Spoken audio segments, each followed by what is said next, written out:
Don't speak what you don't understand. The truth is not in your command.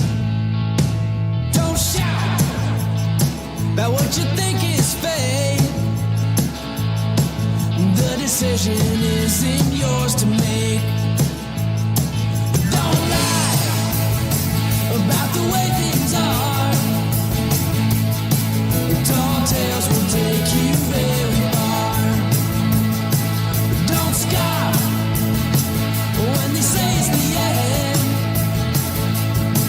In this life, you know you can't pretend. The days pass by, they've set in stone. But it's not too late now for you to change your tone. Don't speak. Don't speak. Open your soul. Don't harden your heart. Don't speak. Don't speak. Open your soul. Don't harden your heart.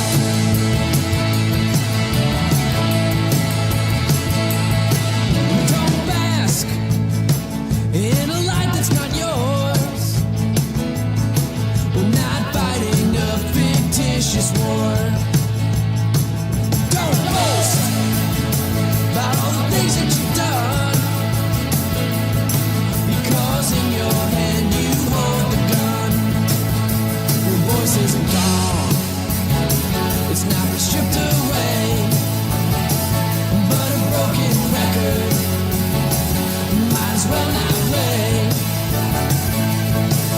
Don't speak. Don't speak. Open your soul. Don't harden your heart. Hey everyone, it's Marianne from the New York City Organization of Public Service Retirees. I talked about the Campion case, hit the final court case, 3 courts, 13 judges, unanimous decisions in the last 2 appeals courts. That is a historic victory for retirees. That case was only about what the city has to pay up to, right? And so what we've been trying to explain to people is that this is what the city had to pay up to for each and every one of us, employees, retirees, and their dependents. Now, if the union leaders are listening, this is really important. Stop suppressing the hip rate. When the city comes to you and says that they want money back or they want savings, or when they're talking to you now about the active worker plan and they want $1 billion back or 10%, tell them to kiss your butt in Macy's window. Why? Because we just gave you a gift. The law says the city will pay the full cost of health coverage for every employee, retiree, and their dependent up to the HIP HMO. That HIP HMO, you should be holding in your good hands and reaching up to the sky and protecting that, because that's what governs what the city has to pay for you and all of us. Every time you suppress that, every time you pass a copay or a deductible or a narrow network or a tiered benefit, you're reducing the benchmark. Stop doing that. This is what got the unions in trouble in the first place. If Alan Klinger or the Municipal Labor Committee walks back into an MLC meeting and says, hey, guys, we've got to give the city $1 billion and 10% savings, where are we going to put copays? That person you should grab and throw in the closet, because that is what's getting you in trouble. The law says the city will pay. Doesn't say it might pay, doesn't say it can pay, doesn't say it shall pay. It says it will pay. So tell Bob Lynn and Renee Campion and Claire Levitt, kiss your rear ends in Macy's window. And the day you do that, I'll join you. Laura, union leaders like you, Phil Valenti, Mike Karubi, can electrify the labor movement. I think we can. I absolutely think we can. Regina says, great job, guys. You're welcome. Okay, so speaking of emails, Henry Garrido from District Council 37 sent out a letter to all of his retirees in the mail. 3-page letter Lots of misinformation in there, and telling everyone that they should be calling their city council member and telling them that they should not pass 1096, that it's a threat against them. So I want you all to take that 3-page letter if you get it in the mail. If you have a bird, very carefully slide that into the bird cage. You can start a little kindling fire with it. I don't care what you do with it, but it's not worth your time in reading it, as there's really nothing in there that would pertain to you that you couldn't get from us accurately. 1096 is a bill to protect us. So I'm frustrated with Henry that he is still putting out misinformation. And this time he figured if he can't get you all to listen, he's going to send it to your house.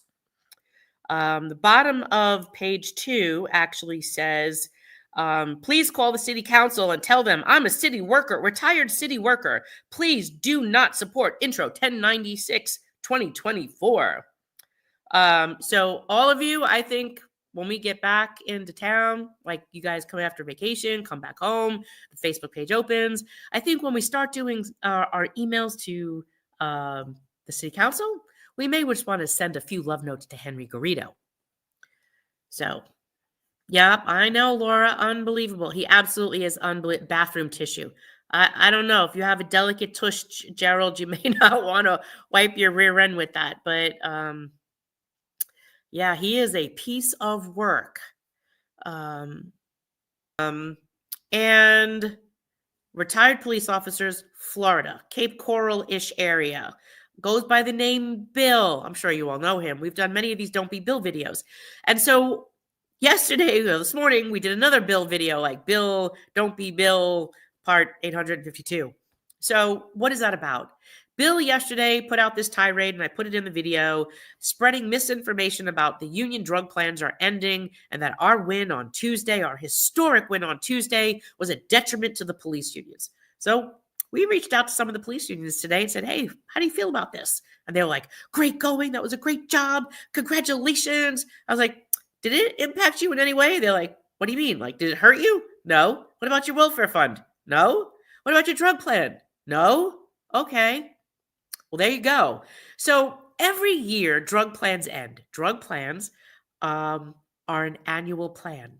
They go from year to year. There's sometimes minor changes. If they're an employer group waiver plan or a Part D plan, they're negotiated by your union welfare fund and a PBM, typically.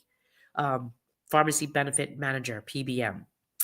So what's happening is whether your welfare fund runs on a calendar year or a fiscal year, that plan will end either December 31st, starting the new plan January 1 or July 1.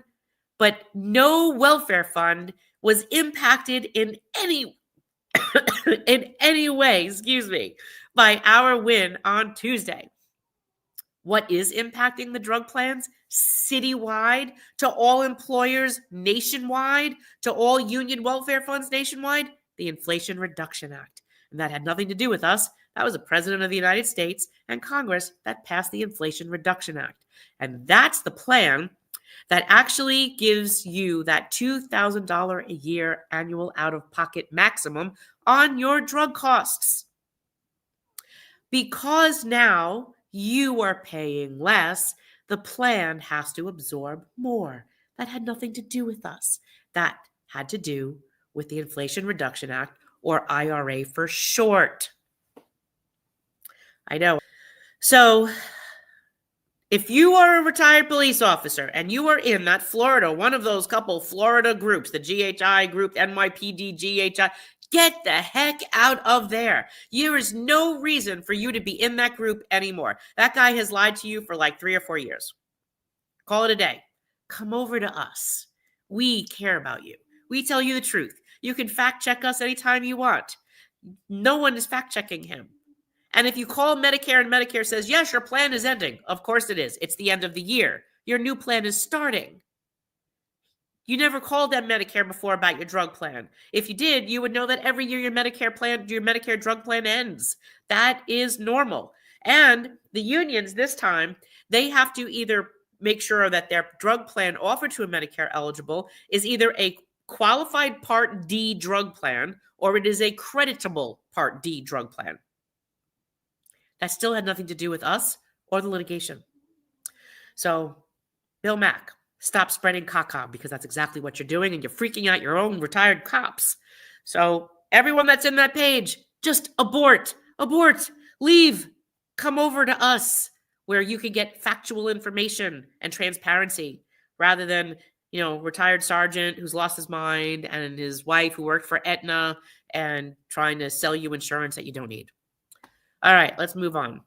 So we're going to take a break after today. You'll see us January 2nd, I believe, unless you really, really need us. Let us rest, recharge our batteries, and we will see you when we get back.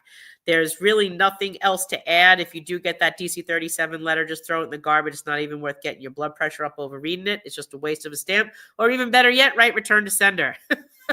That's even a better plan. Return to sender. And you can write on the back, tell Henry, kiss my ass. That's what you could do. And ignore that guy down in Florida, Bill Mack. He's absolutely useless. And yep, that's about it. We're taking the vacation. Recharge your batteries, because when we come back, you're going to have homework to do for the city council. Make sure that our intro 1096 gets passed. And we need all of you as boots on the ground in this fight. So listen, guys, I absolutely love you. You know that. It is Friday. Have a Merry Christmas, a Happy Hanukkah, a Happy Kwanzaa, Happy everything, Happy New Year. Recharge, and I will see you on the 2nd. Peace out. Mwah.